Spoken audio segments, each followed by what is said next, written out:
अस्सलाम वालेकुम जी। शफीक अवान, खालिद की उमर, आसिम नसीर के साथ मैं हूँ इसाराना और प्रोग्राम खबर की खबर में आपको खुश आमदीद कहता हूँ। हमारी दुआ है ये दिन आपके लिए खैर और बरकत का बायस बने और प्यारे मुल्क पाकिस्तान के लिए ढेरों अच्छी खबरें लेके आए।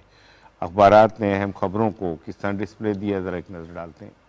वजीर आजम शहबाज शरीफ गैर मुल्की सरमायाकारी लाने के लिए सरगर्म। जापानी कंपनियों के मिसाइल के हल के लिए कमेटी कायम। गुस्ताखाना बयानात के खिलाफ कौमी असम्बली में मुजम्मती करारदाद मंजूर और पाक फौज के एटमी एहसासों से मुतालिक बयान को आज के तमाम कौमी अखबारात ने नुमाया तौर पर शाया किया है। रोजनामा नई बात की सुर्खी है, जापानी कंपनियों के मिसाइल पर कमेटी कायम। एक्सपोर्ट प्रोसेसिंग जोन्स को टैक्स फ्री करने के लिए इकदाम किए जाएं। वजीर आजम शहबाज शरीफ। रोजनामा जंग ने कौमी असम्बली की कार्रवाई को फ्रंट पेज पे डिस्प्ले किया। गुस्ताखाना रिमार्क्स, कौमी असम्बली में मुजम्मती करारदाद मंजूर, बयानात मुसलमानों के खिलाफ नफरत का सबूत, पाक फौज भारतीय नाज़िमुल उमूर की तलबी शदीद एहतजाज। रोजनामा दुनिया ने वफाकी हुकूमत के बयान को सुर्खी के तौर पे लिया। मालियाती इमरजेंसी लगेगी, न फॉरेन करेंसी अकाउंट्स मुंजमद होंगे। आज से लोड शेयरिंग 3.5 घंटे होगी। वफाकी हुकूमत। रोजनामा पाकिस्तान ने जनरल नदीम रजा के बयान को अहमियत दी।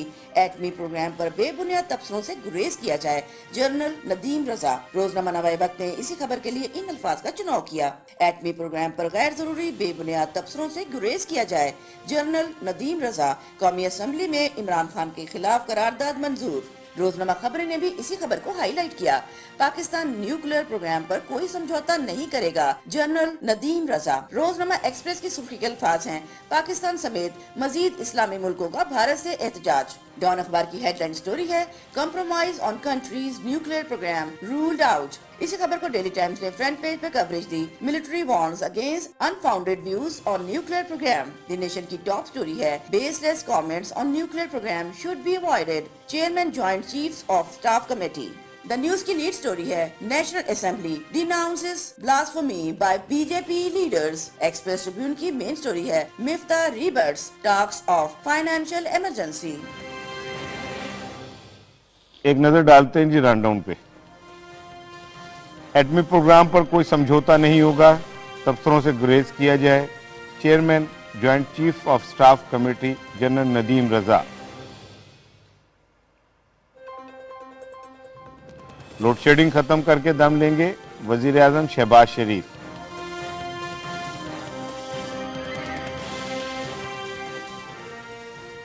पाकिस्तान की सियासत में नया मोड़, सालिक हुसैन और शाफे हुसैन की हमजा शहबाज से मुलाकात, आइंदा भी साथ चलने का अज़्म।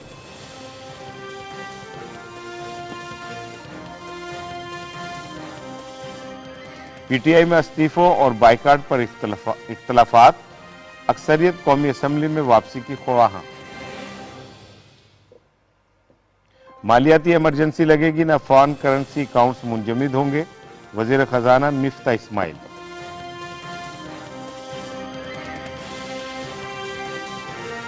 रोजनामा डान का इदारिया है आज, इलेक्ट्रल रोल कंट्रोवर्सी। और रोजनामा दुनिया में साद रसूल साहब का कालम है, सेकुलर भारत का मुगालता, जबकि ट्विटर पर टॉप ट्रेंड है, इंडियन सफीर को मुल्क बदर करो। अस्सलाम वालेकुम जनाब।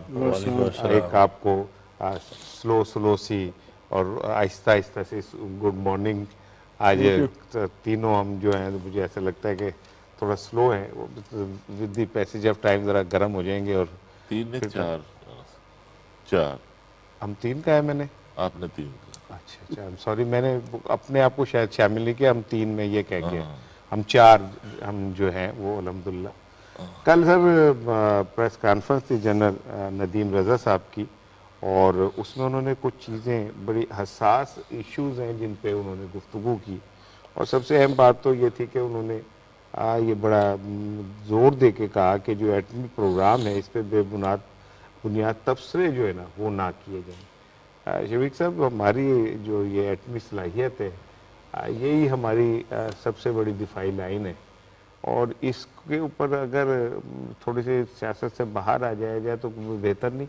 ना साहब, आपको याद होगा कि ये भी जो अपना उन्होंने कल स्टेटमेंट दिया है, ये इमरान खान साहब के स्टेटमेंट का रिबटल है। आपको याद होगा, उन्होंने कहा कि भाई खुद अल्लाह खाके में बदहन कि पाकिस्तान टुकड़े हो जाएगा, एटमी प्रोग्राम में समझौता हो जाएगा, बला बला और बहुत सी बातें की थी। और जिस उन्होंने बातें की, उसे उन्होंने प्रोग्राम में ये कहा था DGISPR इसकी आगे वजाहत करें। उसी से हमने कहा हमारा उस पर था कंसेंसस था कि आर्मी या DGPI की तरफ से आना चाहिए कि क्या बातें कर रहे हैं और क्या फ्रस्ट्रेशन में कहाँ तक पहुँच गए।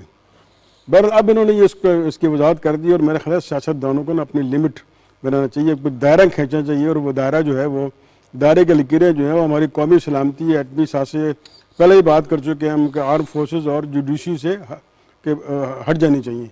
लेकिन सियासतदान को जब देखें, जब फ्रस्ट्रेशन में जाता है, जब उसके पास अपना प्रोग्राम नहीं होता, जब उसको नज़र आता है कि नियर फ्यूचर में उसका मुस्तकबिल तारीख है, तो मीडिया में जगह बनाने के लिए वो ऐसी हरकतें करता है।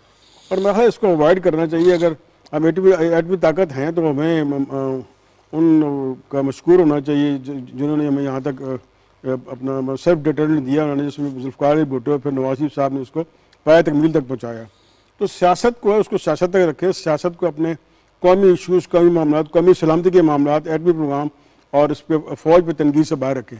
अब देखिए उस पर खान साहब पे उस पर बहुत मैं लफ्ज़ यूज़ कर रहा हूँ, बहुत लान तान हुई थी कि आप ये क्या कर रहे हैं। और देखें अफसोस की बात यही थी कि PTI में से एक भी जो फ़र्द था उसने उनके बयानात को ना क्रिटिसाइज़ किया, ना कंडेम किया और ना वो कहा कि कुछ सही रास्ता लें। कल कौमी असम्बली में इसकी करारदाद भी पेश हुई और उसमें तमाम जो मेंबरान थे उन्होंने उनके इस बयान की मजम्मत की, लेकिन GDA ने उनके साथ खड़ी रही।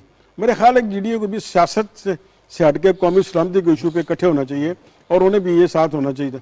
अब एक तमाम जो जितने सियासतदान है एक इस पे इकट्ठे हो जाएंगे, भाई हमने अपनी लाइन खींच दें कि 3-4 जो हैं इदारे उनको हमने नहीं छेड़ना, तो तभी अपना हमारी जो कौमी सलामती निशोर हो सकेगी। अदरवाइज़ जो इंडिया और दूसरे बैरून ममालिक इस किस्म के बयान से फ़ायदा उठाएंगे, वो कहेंगे आपके घर का बेटी जो है, आपके घर का फ़र्ज जो है वो क्या कह रहा है। यार एक बड़े पॉपुलर लीडर है, बड़ी उनकी जमात है, लेकिन पॉपुलर लीडर होने का मतलब ये नहीं कि आप कौमी सलामती से खेलना शुरू कर दें।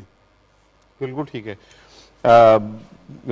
आसिम, कल NCA साहब ने जो है जो बड़ी एक और इम्पोर्टेंट बात की, वो ये कि पाकिस्तान किसी शक्ल में भी, किसी हाल में भी जो एटमी प्रोग्राम है इस पर किसी किस्म का समझौता नहीं करेगा। इस हवाले से जो कयास आराइयाँ पैदा की जाती हैं और अवाम में वो पैदा की जाती है, उसका कल उन्होंने बिल्कुल क्लियर एक दफ़ा सारी चीज़ों की वजाहत कर दी है। बिल्कुल देखें, बड़ा क्लियर कहा।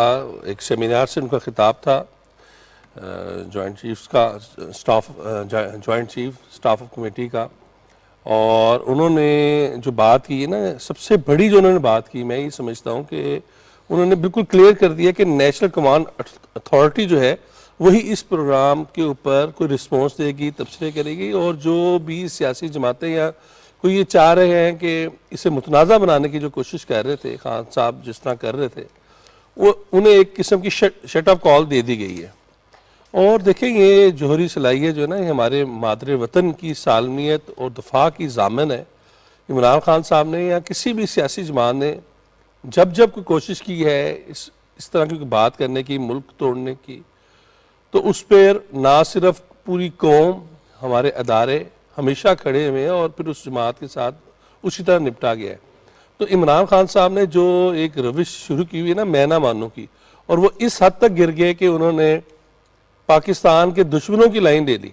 देखिए ये तो गैर मुल्की जो हमारे दुश्मन ममालिक है उनकी लाइन थी कि वो चाह रहे थे कि हम इस रेड लाइन को अबूर करें, और वो प्रोपोगेंडा के ज़रिए हमेशा आलमी दुनिया में वो हमारे खिलाफ प्रोपोगेट करते रहते हैं कि ये एक इमेच्योर सा न्यूक्लियर स्टेट है और ऐसी सी कि यहाँ पर सियासी माहौल नहीं है, ये नहीं है, इंसानी हकूक़ की यहाँ पर पामाली हो रही है, इस तरह का एक वो मिथ बनाते हैं। लेकिन वो तमाम प्रोपोगेंडा जो है ना, वो हमेशा से ही, क्योंकि वो प्रोपोगेंडा वो सबके सामने आ जाता है। इस मरतबा ये हुआ है कि इमरान खान साहब जो है ना, वो कुछ लाइन ज़्यादा ही क्रॉस करके, और शायद जो उनके स्पीच राइटर हैं उन्होंने कहा कि नहीं हम थोड़ा इस पर भी खेलते हैं, और वो उन्होंने रेड लाइन अबूर जो की है। तो यहाँ पर जब chairman joint chiefs of staff committee की तरफ से अब ख़ास तौर पर कह दिया गया है, तो मेरा ख्याल है फिर मज़ीद तबसरे तो इस बात पर अब नहीं होते कि हम जौहरी प्लान के ऊपर या कोई भी पाकिस्तान को तोड़ने की बात करता है तो उस पर तो एक मौक़िफ़ अब खुल के आ गया, इससे आगे मेरे ख्याल कोई और बात बनती नहीं है। लेकिन यहाँ पर जितनी सियासी हमारी इकाइयाँ हैं उनकी भी जिम्मेदारी है कि वो अपना किरदार अदा करें और वो मुल्क को जोड़ने की बात करें। इमरान खान साहब के लिए अभी भी वक्त है कि वो मुल्क को जोड़ने के लिए आगे आए, जहां पर उन्होंने पूरी जिंदगी में यू टर्न लिए, एक यू टर्न यहाँ पर भी ले लें। बिल्कुल ठीक है। सियासतदान क्यों सर एक ऐसे इशू को हिट करते हैं जो कौमी मुफाद में, जिस पे बात नहीं होनी चाहिए? मैं समझता हूँ कि ना सिर्फ सियासतदान बल्कि हमारा जो मीडिया है और हमारे जो तबसरा नगार और तजिया नगार हैं, उनको भी जो हमारे एटमी असासाजात हैं, हमारे कौमी अदारे हैं, उन पर जो है वो रेड लाइन को क्रॉस नहीं करना चाहिए।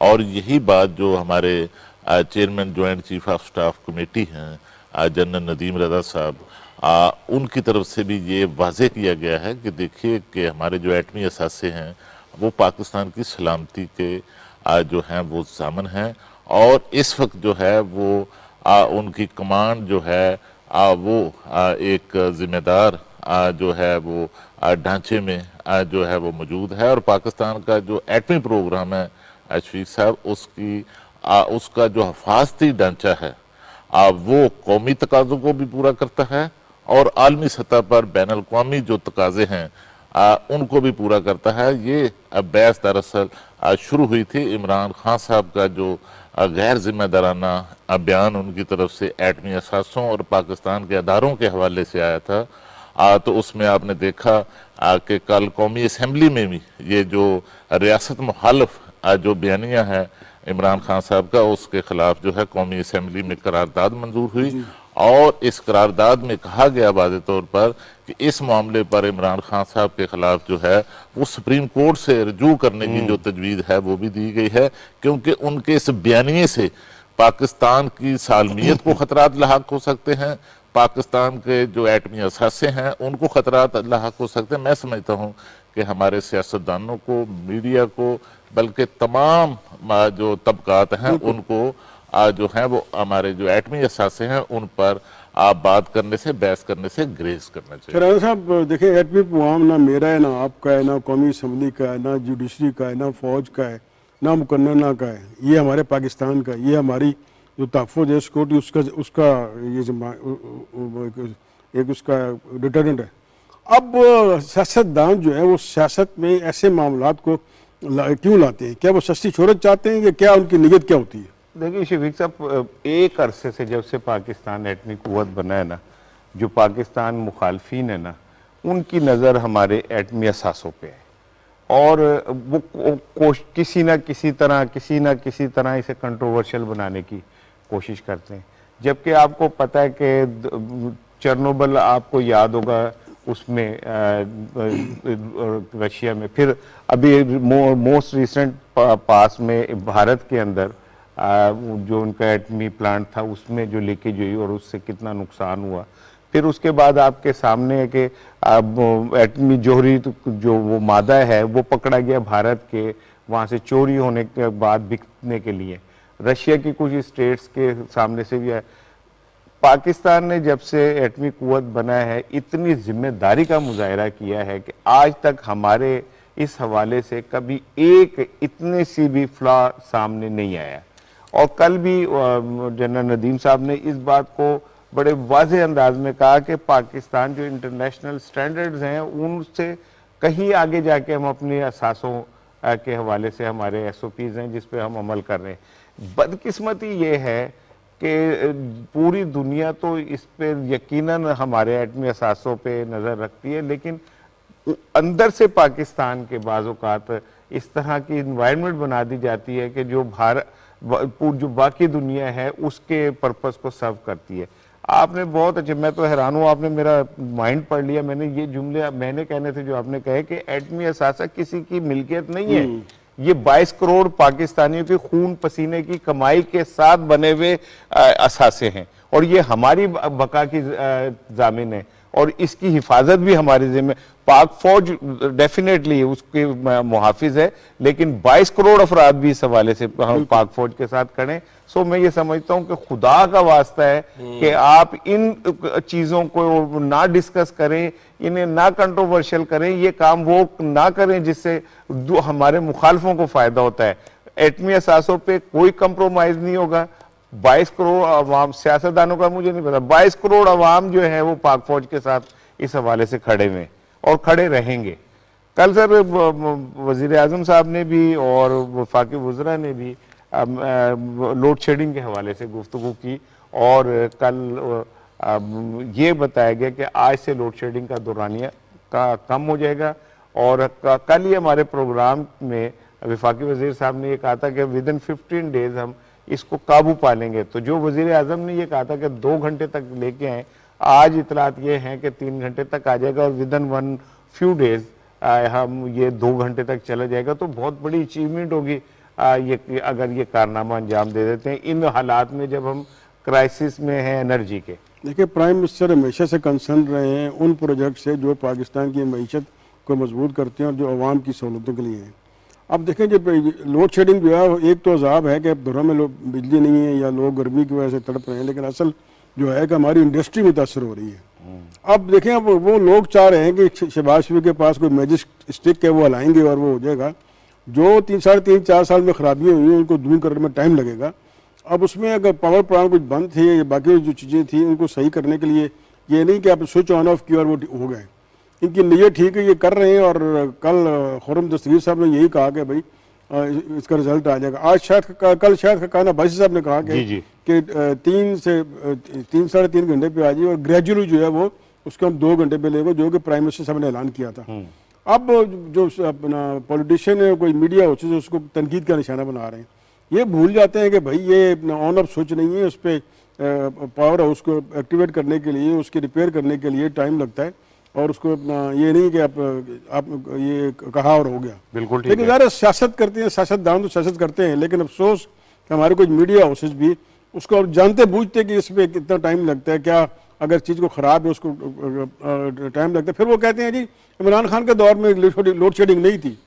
तो भाई उस वक्त कहाँ बिजली की डिमांड थी? गर्मियाँ तो अब आई हैं, अब डिमांड अब बढ़ी है। तो ये मुल्क कौम को ना ये अपना पंजाबी कहते हैं ना कुराए पा रहे हैं, गलत रफ्ता डाल रहे हैं। तो ये हक़ाइक़ को देखना चाहिए, हक़ाइक़ को सामने रख के फिर बात करनी चाहिए। और हम उम्मीद है कि उन्होंने इसका इरादा किया और ये इस पर पूरा काबू पा लेंगे। बिल्कुल ठीक है। आसिम, जो परसों वज़ीर आज़म साहब ने इजलास किया था और उसमें सख्त गुस्से का इजहार किया था इस लोड शेडिंग पे, तो आप समझते हैं कि वो काम कर गया, अफसरों को भी मिल गई इतला कि भाई अब कोई गुंजाइश नहीं है और ज़ीरो टॉलरेंस पॉलिसी है, अब परफॉर्म करना पड़ेगा और रिजल्ट नज़र आने लग गए?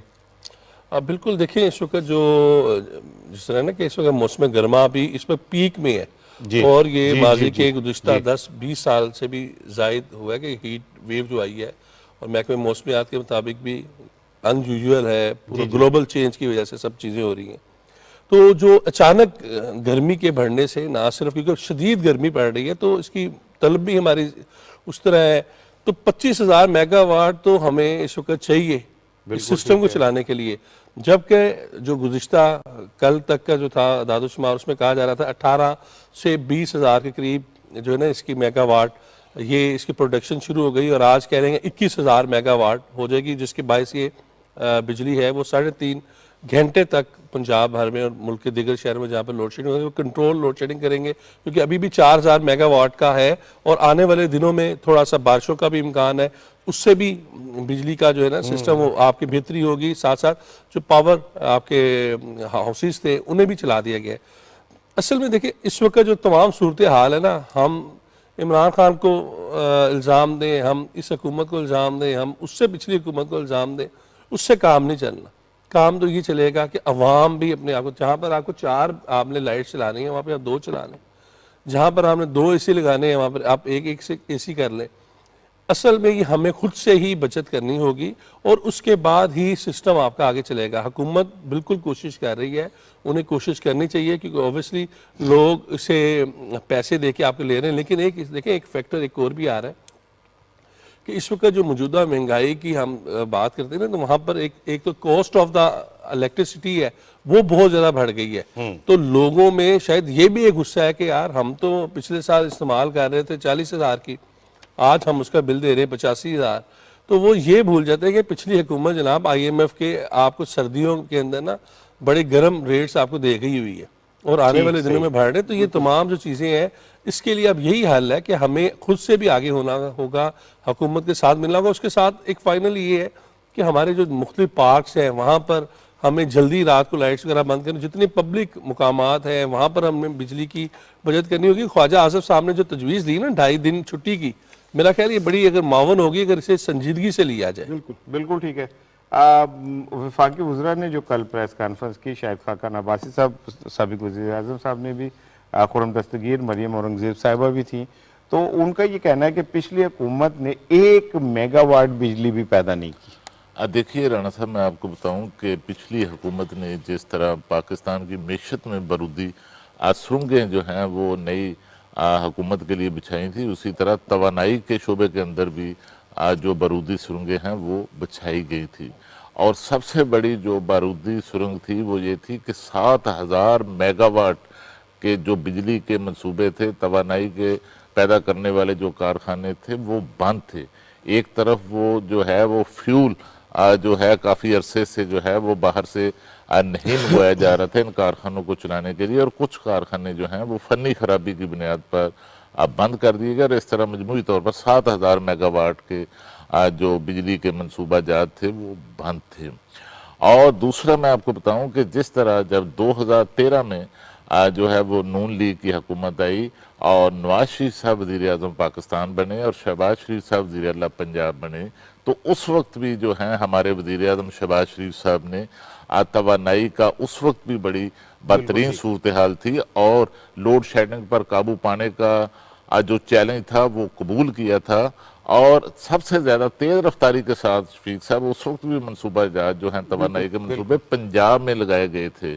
तो अब एक बार फिर वज़ीर आज़म शहबाज शरीफ साहब ने जो तवानाई का बहरान है, जो चैलेंज है, जो लोड शेडिंग का चैलेंज है, उसको कबूल किया है, और उसमें जो है वो मुझे लगता है कि चंद रोज तक जो है इसमें नुमाया तौर पर जो है वो कमी आ जाएगी। शफीक साहब, आपको याद है, आपने भी किया होगा, हम कि मैं तो एक अरसे तक कि हम में से जो एक एज ग्रुप के, याद है छत के ऊपर चरपाइयाँ से बिछ जाती थी और लड़ाई ये होती थी कि जो पंखा एक होता था जो पूरी उनको देता था, तो लड़ाई ये होती थी बहन भाइयों में कि मैं उस मंजी पे लेटूंगा जो पंखे के आगे, और पूरा घर उस छत के ऊपर वो पंखा लगा के हम रात गुजार देते और बड़ी कंफर्टेबल गहरी नींद।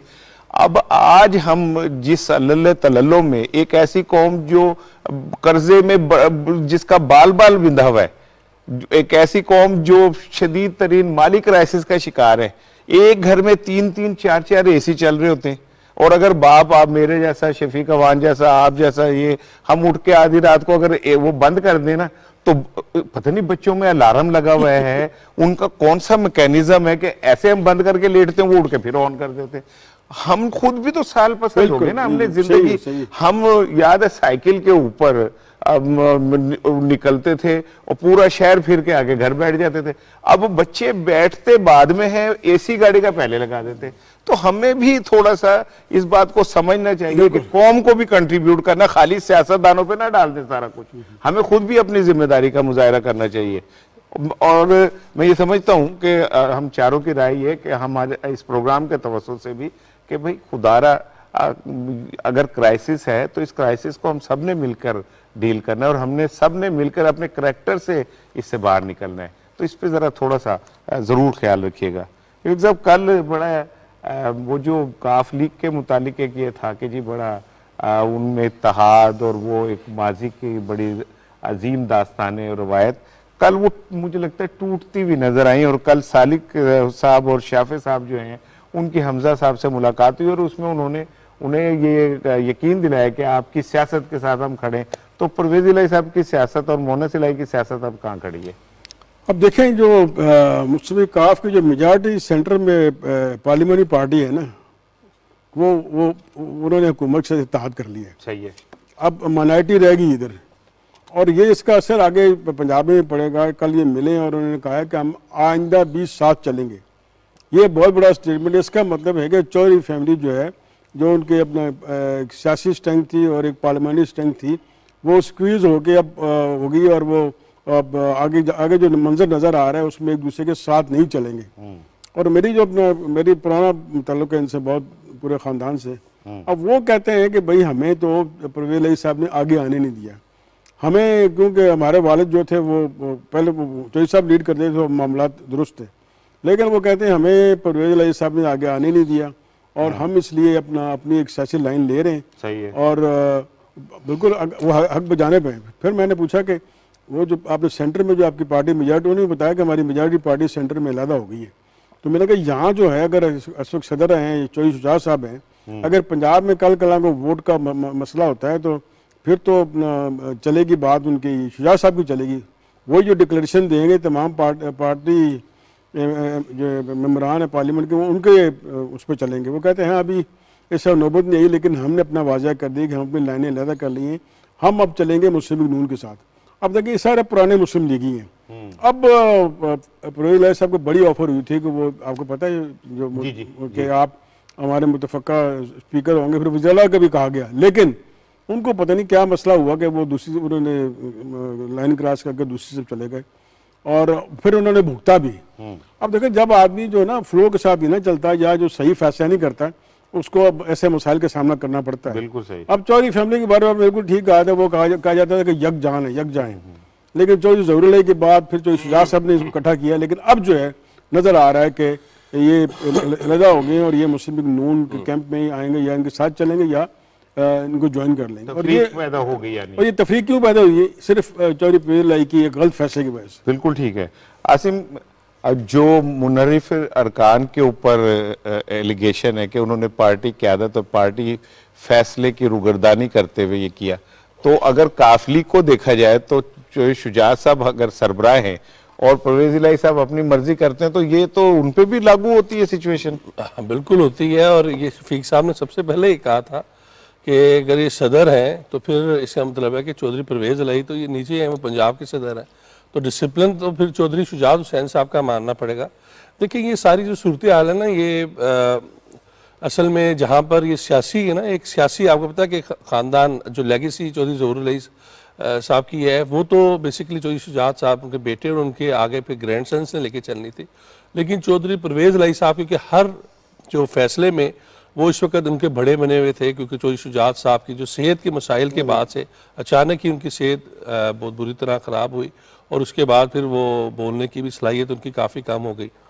तो असल में जो हमारे पास भी जो इतलात आ रही है ना कि असल में वजह ये थी कि सालिक साहब और उनके शाफी साहब, वो उनकी तरफ से यही होता था कि हमें मुशावरत से आउट किया गया है, पार्टी हमारी है, पार्टी हमारे दादा लेके चलते रहे आगे, फिर ठीक है आप भी उनके मामू भी हैं, चचा भी हैं, तो इनका रिश्ता तो आपस में आपको पता इकट्ठे ही है। तो उस तमाम सूरत हाल में लेकिन वो एक इज़्ज़त एहतराम वो अभी भी है उनका, लेकिन सियासी जो इख्तलाफ है ना वो अब खुल के सामने आ गया। और मेरे पास तो ये बड़े 1-2 साल से इतला थी कि चौधरी शुजात हुसैन साहब ने बाकायदा तौर पर मुस्लिम लीग नून के कायद नवाज शरीफ को कह दिया हुआ है कि हम मुस्तकबिल में अब साथ चलेंगे, क्योंकि चौधरी शुजात हुसैन साहब ने जिस तरह नवाज शरीफ की जेल बंदी में और उसके बाद जब हॉस्पिटल में थे, बीमार थे, जो उनके बयानात उस वक्त दिए जबकि इमरान खान साहब बड़े और तरह की हवा में थे, तो उसके बाद से नवाज शरीफ साहब की तरफ से भी उस पर बड़ा खैर मकदमी अल्फाज का किया गया और उनकी आपस में जो है ना एक किस्म का खामोश इत्तेहाद हो चुका था। और आने वाले दिनों में आप देखिएगा कि ये कम अज़ कम चौधरी शुजात हुसैन की जो फैमिली और जो इनका पूरा मुकम्मल इनका जो धड़ा है, वो गुजरात का जो बड़ा धड़ा, मैं अभी नाम नहीं सबके लेता, लेकिन ये अब मुस्लिम लीग नून के साथ होगा। शायद मुस्लिम लीग नून के वहाँ के जो MNA MPs हैं उन्हें कुर्बानी देनी पड़ेगी इन्हें लेने के लिए। तो आने वाले दिनों में आप देखेंगे सियासत में ये भी होगा। और अब इन्होंने जो चले हैं जी वज़ीर आला पंजाब के साथ मुलाकात की है, ये एक वाज़ेह पैगाम दिया है स्पीकर पंजाब असम्बली को कि आप हमारे हवाले से प्रेस रिलीज जारी ना करें कि हम शांत नहीं है, लेकिन हम अपनी ज़मीर की आवाज़ के साथ हैं और जो हमने अपना सियासी फैसला करना है हम खुद करेंगे। ठीक है। चौधरी परवेज़ इलाही की सियासत को धचका लगा कल इस मुलाकात से? राणा साहब देखिए कि इसमें कोई शक नहीं कि ना सिर्फ चौधरी परवेज़ इलाही साहब की सियासत को धचका लगा, बल्कि मैं समझता हूँ कि सबसे ज़्यादा आज जो फ्यूचर मुतासर हुआ है वो चौधरी मूनस इलाही की सियासत का आज जो है वो मुतासर है, क्योंकि चौधरी बरादरान की शफीक साहब तकसीम के जो मैं समझता हूँ कि असल जिम्मेदार हैं वो मूनस इलाही हैं, और अपने ना सिर्फ वो तकसीम के जो हैं वो जिम्मेदार हैं, बल्कि अपने वालिद मुहतरम की वजारत आला में सबसे बड़ी रुकावट भी मूनस इलाही जो हैं अब वो साबित हुए हैं। और इस वक्त भी मैं आपको बताऊं कि 5 अरकान हैं काफ लीग की पार्लिमानी पार्टी के अंदर, और 5 में से 3 जो हैं अब वो जो हैं वो इत्तेहादी हुकूमत के साथ हैं, जबकि एक जो चौधरी वजाहत हुसैन के साहबजादे हैं अब वो भी जो हैं वो चौधरी सालक हुसैन के साथ हुकूमत के साथ आना चाहते थे, लेकिन उसमें एक रुकावट थी क्योंकि इस वक्त गुजरात की सियासत में चौधरी वजाहत हुसैन अपने 2 बेटों को कौमी असम्बली का इलेक्शन लड़ाना चाहते हैं। एक उनकी अपनी नशिस्त है और दूसरी जो नून लीग के खारियां से रुकन कौमी असम्बली हैं आबद रजा, वो बड़े मुश्किल वक्त में शफीक साहब नून लीग के साथ खड़े रहे हैं। नून लीग की क़यादत उनकी कुर्बानी देने पर आमादा नहीं हुई और इस वजह से जो है वो चौधरी जो वजाहत हुसैन के साहबजादे हैं वो जो है वो मुनसलही के साथ खड़े हैं और कोई बैद नहीं कि आगे चलकर जब आने वाले इंतखाबात जब आए, अगले इंतखाबात है, उस वक्त कोई भी तब्दीली आ सकती है। लेकिन ये तय है कि अगला इलेक्शन सालक हुसैन जो हैं और तारक बशीर चीमा वो मुस्लिम लीग नवाज के टिकट पर बिल्कुल बिल्कुल ठीक है जी।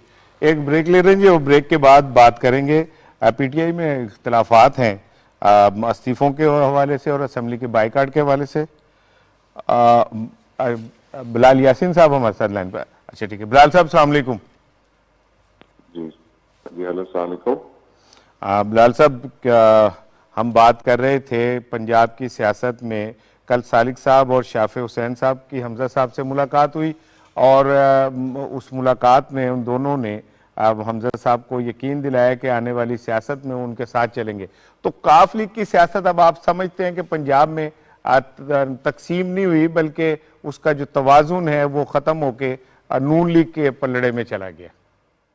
जी, जो मेरे पास इत्तलात है वो तो ऐसे है, जब अलायंस बन रहा था काफ लीग के साथ नून का, जब प्रेसिडेंट PMLN शहबाज शरीफ साहब उनके घर गए थे तो चौधरी शुजात साहब ने कहा था कि जी ये मुस्लिम लीग जो है इसको इकट्ठा होना चाहिए और वो उन्होंने बाकायदा तौर पे कहा था कि जी ये जो पाकिस्तान मुस्लिम लीग काफ है इसको जम कर दिया जाए नून में, एक ही पार्टी है। बट वो थी उसमें सोच का डिफरेंस था, वो जो परवेज अलाई साहब की सोच में तो डिफरेंस था, इस वजह से आप अब आज जो है वादे डिवीजन देख रहे हैं।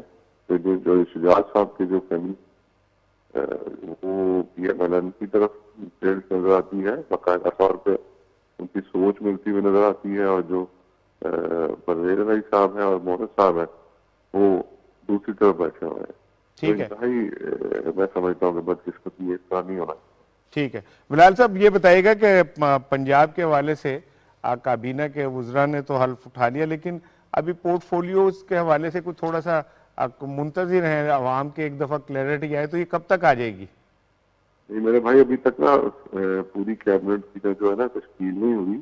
ये एक आध दिन में आप देख लेंगे, जो बाकी कैबिनेट है वो भी ओथ टेकिंग सेरेमनी उनकी भी हो जाएगी और पोर्टफोलियो के हवाले से भी डिस्कशन हो चुकी हैं।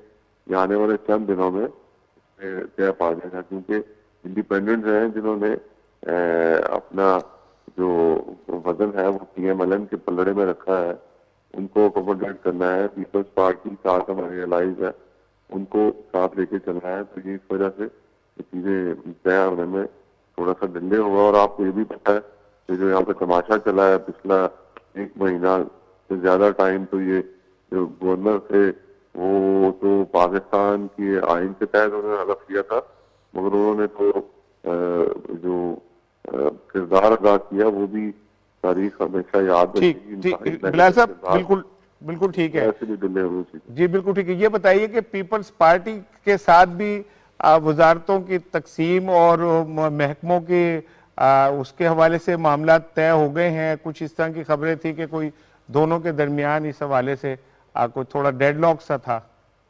नहीं, इस तरह का कोई डेडलॉक नहीं है, वो हमने साथ चलना है और उनके इश्यूज नहीं है हमारे अपने, क्योंकि आपको पता है कि कोर्ट की तरफ से भी ऑर्डर आ रही है कि 20 जो हल्के हैं वहां पे री इलेक्शन की बात चल रही है। तो इस वजह से डिले हुआ, और डिले की मैंने आपको वजह बता दी है कि 5 हफ्ते तक तो यहाँ पे गवर्नमेंट होते हुए भी, मैंडेट होते हुए भी, वो जो आईनी हक था उससे महरूम रखा गया पंजाब की आवाम को, जिसमें किरदार मुझे PTI की हट दर्मी का था। ये चीजें अब बादल छट गए हैं, तेजी के साथ ये चीजें सेटल होती जाएंगी। बहुत शुक्रिया बिलाल साहब, हमसे बात कर रहे थे। एक ब्रेक ले लें जी, ब्रेक के बाद आके अब बात करते हैं कि पीटीआई में क्यों इतनी खलबली है और बेचैनी क्यों है। और फिर मुफ्ता इस्माइल साहब ने बड़ा कैटेगोरिकली कह दिया कि इमरजेंसी नहीं लगेगी मालियाती, और नाइफ ऑन करेंसी जो अकाउंट्स हैं वो मुंजमद हो गए। बड़े अहम इश्यूज हैं, इस पर बात करते हैं। एक ब्रेक ले रहे हैं।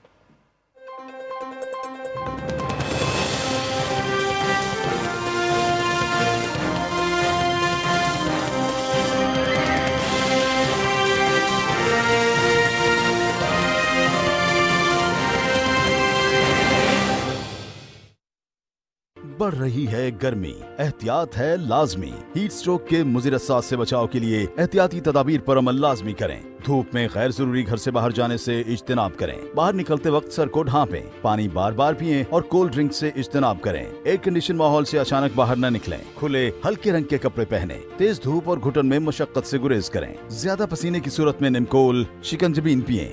तबीयत ज्यादा खराब होने की सूरत में मुतासिरा को फौरी ठंडी जगह पर लिटाएं और पानी के छींटे मारें या पट्टियां करें। तबीयत ना बेहतर होने की सूरत में मुतासिरा को फौरी करीबी अस्पताल मुंतकिल करें।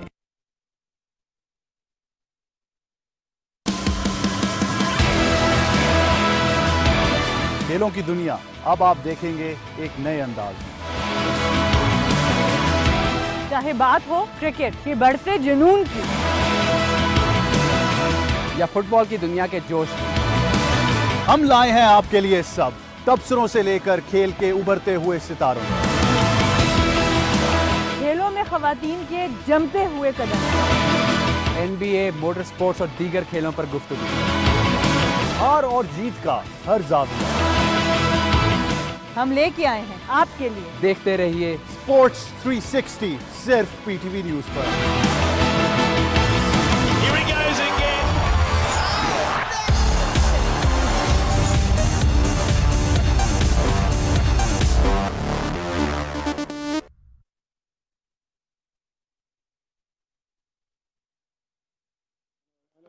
इंशाअल्लाह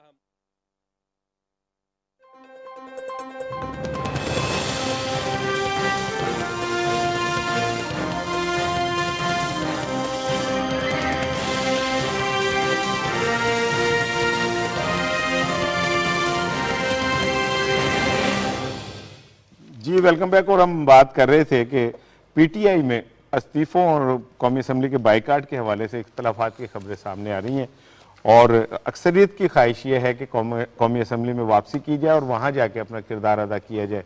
लेकिन इस हवाले से अभी को क्लैरिटी तो नहीं है, लेकिन शुनीद यही है कि आने वाले दिनों में हम ये देख सकते हैं कि कौमी असम्बली में पीटीआई के अरकान की वापसी हो। माजी में भी इस तरह हुआ था। हाँ देखें, पहले इससे पहले भी यू टर्न हुआ था जब इन्होंने इस्तीफे दिए थे, धरने में वापस चले गए थे, और उनको एहसास हुआ कि असल जो मामलात हैं वो पार्लियामेंट में तय होंगे और बाहर धरनों में या गाने बजाने में तय नहीं होंगे, और उस वक्त वापस चले गए। उस वक्त एक हादसा भी हो गया APS का। लेकिन अब मेरा ख्याल है कि अब इनके अंदर से मेजॉरिटी ये बातें आनी शुरू हो गई हैं कि भाई आप जो मामलात हैं आप पार्लियामेंट के अंदर तय करो। लोग भी खुश नहीं हैं, वो भी चाह रहे हैं कि भाई हम अपना टेन्योर पूरा करें। फिर जो लॉन्ग मार्च का जो शुरू हुआ है, लॉन्ग मार्च भी वो जो उम्मीदें थी उनको वो अल्लाह का शुक्र उस तरह पूरी नहीं हुई, और इससे वर्करों और MNAs में, पार्लियामेंटेरियन और MPs में एक बदली फील गई। फिर जो भी पंजाब में हुआ वो भी उससे भी खुश नहीं थे। तो अब उन्हें लग रहा है कि भाई असल जो हमारा जो मसाइल का हल की जगह है वो पार्लियामेंट है, और हम पार्लियामेंट में बैठ के वो अपना सारे अपने मसाइल हल करें। फिर पीछे जो कुछ हुआ अपना इसके इलेक्शन कमीशन के मेम्बरान आ गए, फिर कानून साजी हो गई। तो अब मेरा ख्याल है उनको एहसास हुआ कि भाई ये हमें इस तरह लेट इट गो नहीं करना चाहिए, पार्लियामेंट के अंदर जाके अपना पॉइंट ऑफ व्यू दें और फिर कोई अपना हिस्सा डालें। इंतखाबी सलाहत को तो नारा था इमरान खान साहब का डे 1 से, अपने दौर में तो नहीं कर सके, लेकिन अब आएँ बैठें पार्लियामेंट में बैठें और जो कमेटी में बैठें और अपना पॉइंट ऑफ व्यू दें, ताकि ऐसी कानून साजी हो। कल ये कोई खान साहब जो कोई XYZ ना कह बैठे कि भाई मुझे रिजल्ट कबूल नहीं है। तो मेरा ख्याल है इनके अपना ये ऐसी खबरें तवातर से आ रही हैं, ये सिर्फ कल की बात नहीं है। पेशावर में इनकी मीटिंग हुई में, उससे पहले जो बनीगाला में होती थी उसमें भी लॉन्ग मार्च से पहले भी, इस्तीफों के बाद, तो अब भी ये आ रही हैं कि आप, और उसमें बड़े बड़े जो लीडर हैं उनके बयान आ रहे हैं। गो के वो ढके छुपे अल्फाज में बात करते हैं कि अगर ये हो जाए तो हम पार्लियामेंट जाने को तैयार हैं, अगर वो हो जाए तो हम पार्लियामेंट में जाने को तैयार है, इलेक्शन की डेट दे दें। अब इलेक्शन शुक्र इलेक्शन की डेट भूल गए, तो अब मेरा ख्याल है अब हुकूमत को भी चाहिए कि हाथ आगे बढ़ाए। और ये भी खबरें आ रही थी कि अभी इस्तीफे उनके मंजूर नहीं कर रहे, तो अच्छी बात है, आए पार्लियामेंट में अपना रोल अदा करें और पूरा पार्लियामेंट पर अपनी मदद पूरी करे, ताकि ये किसी असम्बली पे ये ना स्टिग्मा लग जाए कि इसने मदद पूरी नहीं की। बिल्कुल ठीक है। असेंबली में ना बैठ के पीटीआई ने अपना नुकसान किया है, कानून साजी हुई, बहुत सारी चीज़ें जो हैं उसमें वो अपना कंट्रीब्यूट कर सकते थे, जो ना बैठ के वो नहीं कर सके। बिल्कुल राना साहब, ये तो बिल्कुल अब चीज़ें वाज़ेह हो रही है ना। हमने आपको तो पहले भी कहा था कि इन्होंने असम्बली भी जाने का यू टर्न लेना है, और अभी जो इतलात आ रही हैं उसके मुताबिक मेरे पास तो ये बड़ी कंफर्म मुझे पाकिस्तान तहरीक इंसाफ के कुछ दोस्तों ने बताया है कि इस वक्त सिर्फ जो मसला बना हुआ है, खान साहब ने कहा कि मैंने तो किसी सूरत नहीं जाना। वो कन्विंस कर रहे हैं कि खान साहब आप भी आएँ, आप हमारे अपोजिशन लीडर बने और वहाँ पर जाके आप क़यादत करें, लेकिन वो इस वक्त जो है ना मान के बैठे कि मैंने नहीं जाना, किसी ने अगर जाना तो देख लें। और अब सेकंड टेयर जो है ना कि किसे जाके आपने अपोजिशन लीडर मुंतखब करवाना है, किसका नाम प्रपोज करना है, उस पर 2-3 बड़े जो पीटीआई के रहनुमा हैं केपीके से और पंजाब जनूबी पंजाब से, उनके नामों पर टाइस चल रही है। अब देखते हैं किसके नाम पे पूरा नाम ले लें। कहा जा रहा है कि परवेज खट्टक साहब और शाह महमूद कराची में से एक को जो है पार्लियामानी लीडर बनाया जाएगा और फिर अपोजिशन लीडर के लिए उनका नाम दिया जाएगा।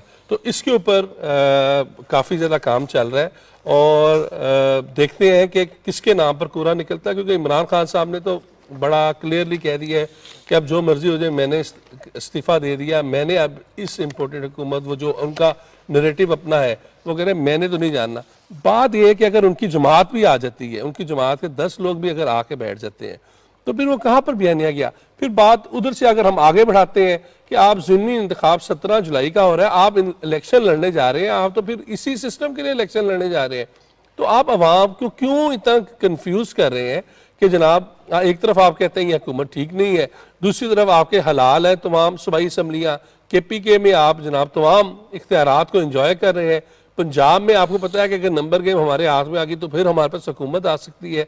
तो इशू ये है कि सिर्फ और सिर्फ लड़ाई है कुर्सी की। सही, खान साहब का एक ही बयानिया है, वो है कुर्सी। बिल्कुल ठीक है। तो अब वो कुर्सी के लिए हर कुछ कर रहे हैं, शायद ये एक बड़ा यू टर्न ले लेंगे, लेकिन मैं कहता हूँ चले ये यू टर्न इसलिए अच्छा होगा कि पाकिस्तान का जो पार्लियामानी सिस्टम है वो मजबूत होगा। इन्हें असम्बली के अंदर आके जो भी लड़ाई करनी है वहाँ पर करें, और मुल्क को तोड़ने की, लड़ाई करने की जो बातें ना, अब उन्हें बस कर दें। ठीक है।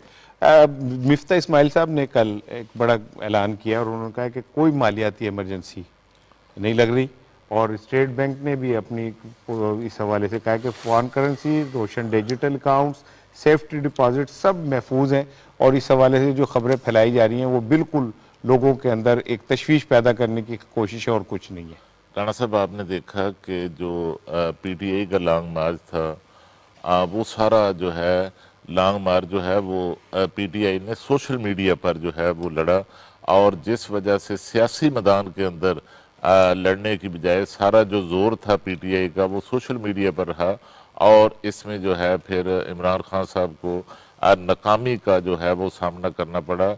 और नाकामी का इतराफ़ उन्होंने किस तरह किया कि जब पंजाब का तंजीमी ढांचा इस नाकामी पर तब्दील किया गया तो वो इससे उन्होंने अपनी नाकामी को बज़ाहिर जो है वो तस्लीम भी कर लिया। इसी तरह अब सोशल मीडिया पर जो है वो पीटीआई की तरफ से एक कैंपेन चलाई जा रही है पाकिस्तान की मीशत को नुकसान पहुँचाने के लिए, और इस हवाले से अफवाहें फैलाई जा रही हैं कि शायद जो है वो मुल्क में जो है वो मालियाती एमरजेंसी लगने वाली है, या जो रोशन डिजिटल अकाउंट है जो ओवरसीज जिसमें अपनी रकूम पाकिस्तान में भिजवाते हैं उसको जो है वो ख़त्म किया जा रहा है, या जो लॉकर्स हैं बैंकों में उन पर जो है को पाबंदी लगाई जा रही है। तो इसी हवाले से हमारे जो वज़ीर ख़जाना है मिफ्ता इस्माइल, उन्होंने वाज़ेह कर दिया है कि किसी किस्म की जो है वो कोई पाबंदी नहीं लगाई जा रही और ना ही कोई एमरजेंसी जो है वो लगाई जा रही है। ठीक है शफीक साहब, रोजनामा डॉन का आज इदारिया है और उसमें उन्होंने इलेक्शन कमीशन के हवाले से गुफ्तगू की है, और उन्होंने कहा कि जो कुछ तनाज़ात हैं इस हवाले से पैदा हुए हैं उसको उन्होंने अहाता किया इस अपने एडिटोरियल में, और वो कहते हैं कि इन खामियों की वजह से पीटीआई को मौका मिला कि वो शोर मचाए, ज़रा इस तरह की वो करे। तो फिर सोशल मीडिया के जरिए गलत मालूमात का फैलाव जो है वो भी बड़ा एक अहम चैलेंज है। तो इलेक्शन कमीशन के सामने चैलेंजेस तो बहुत ज्यादा है इस वक्त। साहब देखिए, ये है वोटों की ना इधर उधर करने की। मैं खुद इसका विक्टिम हूँ। पिछले इलेक्शन में पूरी फैमिली ने लाहौर में वोट डाला, सिवाय एक बेटी के, उसका अटक था। लेकिन अब जो आ रहा है उसमें हमारे पूरे वोट तकसीम कर दिए हैं वो, सिवाय अपना मेरे, बाकी पूरी फैमिली के वोट उन्होंने अटक में कर दिए हैं। अब देखिए, हमारा एड्रेस लाहौर का है। पिछले रिकॉर्ड चेक करते हैं ना, अब ये तो नहीं कि आप पिछले रिकॉर्ड चेक नहीं करते, वोट हमने कहाँ क्रॉस किया है। लेकिन अब ये उन्होंने ये कर दिया। मैंने पूछा आप आए यहाँ फॉर्म भरें, ये आपको पता जाना करना बॉर्डरेशन कितने करोड़ों वोट है। एक मेरा नहीं है, मेरी फैमिली का नहीं, बेशुमार वोट ऐसे हैं। तो लोग कहाँ जाएंगे? क्या इलेक्शन में इतना टाइम होगा कि वो अपना सबको काटर करे? बेहतर है कि जो अपने पिछले रिजल्ट देखे, पिछला अपना देख ले, जहाँ जहाँ उन्होंने वोट डाले थे वहाँ आप वोट डालें। फिर आप देखें कि पिछला रिकॉर्ड देखें, पिछला रिकॉर्ड सर्टन फैमिली ने जहाँ वोट डाला, जब उन्होंने दरख्वास्त दी नहीं, मैंने कोई अप्लाई नहीं किया कि भाई आप मेरा वोट का करें, चेंज करने का नहीं दिया मैंने। तो फिर ये उन्होंने ये चेंज कर दी। ये बहुत बड़ी ज्यादती है और ये लोगों को उनके हक से महरूम करने की बात है। और डॉन इसी तवज्जो दिलाई कि इलेक्शन कमीशन इस तरफ तवज्जो दे, कोई ऐसा वेबसाइट कर दे, कोई एप्लीकेशन बना दे कि, क्योंकि हर बंदा तो वहाँ नहीं पहुँच सकता ना। बिल्कुल ठीक है, ना इतना टाइम है कि सारे कर सके। ठीक है, अब प्रोग्राम का वक्त खत्म हो रहा है, तो मैं चाह रहा हूँ कि इसी पे आपसे भी थोड़ा सा बोलूँ कि देखें, जो शफीक अवान ने जिस जानिब इशारा किया है, ये बड़ा एक जिसे कहते हैं सवाल है, और इस ऐसा सवाल पैदा नहीं होना चाहिए। अभी इलेक्शन नहीं हुए तो इलेक्शन कमीशन की जिम्मेदारी है कि इन तमाम सवालात, इन तमाम मसाइल को एड्रेस करे। बिल्कुल, ये शफीक साहब के साथ नहीं, हमारे साथ भी है। मेरी बेगम का, हम एक ही घर में रह रहे हैं, बेगम का दूसरे इलाके में डाला हुआ है, वालिद साहब का किसी और तरफ है। ये शफीक साहब, ये पूरा मेरा ख्याल है इस वक्त इन तमाम चीज़ों का जायजा लेना होगा इलेक्शन कमीशन ऑफ पाकिस्तान को, क्योंकि अभी तो इतलात आ रही है कि एक हल्का अगर हम जो बैठे हुए हैं एबर्ट रोड पर, इधर के वोट उठा के गड़ी शो में फेंक दिए, तो ये इस वक्त मसाइल आ रहे हैं। जो सियासी जमातें हैं ना, इन्हें भी देखना होगा। देखें, ये जो आपसी लड़ाई है ना राना साहब, इसने बहुत नुकसान पहुंचाया। ये जो एक दूसरे को बुरा कहना, खान साहब ने जो एक वो जंग वाली, नफरत वाली, इंतशार वाली शुरू कर दी। यार, सियासी वर्कर होता है आपकी खिदमत के लिए, सियासी वर्कर अपनी जेब भरने के लिए, अपने काम के लिए नहीं होता। वो तो आपके लिए आता है, आपके काम करने के लिए आता है, और आपके मैंडेट को क्यों लेके आता है कि जो गली मोहल्ले के मसाइल है वो पूरे होंगे। तो जब तक आपका वोट का हक आपको नहीं मिलेगा, वो ठीक तरह आप नहीं डाल सकेंगे, तो किस तरह फिर मामला चलेगा? साहब, ये साद रसूल साहब का कॉलम में दुनिया में सेकुलर भारत का मुगालता, और ट्विटर टॉप ट्रेंड भी यही है कि इंडियन सफीर को मुल्क बदर करो। वो जो ब्लास्फेमी का एक हुआ है उस हवाले से ये जो साद रसूल साहब ने कॉलम लिखा ना, ये बड़ा मजेदार कॉलम है, पढ़ने वाला है। इसमें उन्होंने भारत के जो तारीख है और मौजूदा जो तारीख है, सियासी तारीख, उसको कवर किया, और बड़े दिलचस्प अंदाज में मिसालें दे के, वाकयात बता के ये सारा कुछ किया है। लेकिन जो उसकी असल खूबी है वो ये कहते हैं, एक जगह उन्होंने साथ ने कहा कि थैंक यू मोदी साहब के, आपकी वजह से वो जो भारत का सेकुलर इनक्रेडिबल इंडिया का एक तासुर था ना, वो ख्याल नीस तो नाबूद हो गया और दुनिया को आपका असल चेहरा सामने आ गया।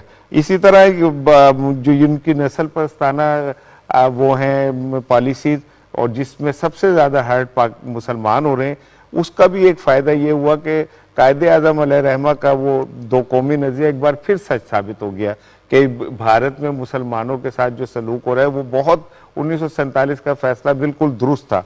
तो मैं समझता हूँ कि सेकुलर भारत का मुगालता, दुनिया को अब इस मुगालते से बाहर आना चाहिए और दुनिया को अपने मुफादात से निकलकर हक के साथ खड़ा होना चाहिए। कश्मीर में जिस तरह मुसलमानों पर जुल्म हो रहा है, जिस तरह भारत में जेनोसाइड हो रहा है, और जिस तरह मजहबी जज्बात को दानिस्ता प्लानिंग के तहत ठेस पहुँचाई जा रही है, दुनिया को भी समझना चाहिए कि सेकुलर मुल्क जो हैं अब इस ये मुखालते से बाहर आ जाएं कि भारत जो है वहाँ पे मजहबी आज़ादियाँ हैं, बल्कि भारत एक बदबूदार गटर वाली सियासत का मुतासिब मुल्क बनता जा रहा है। अपना ख्याल रखिएगा, कल बात करेंगे इंशाल्लाह।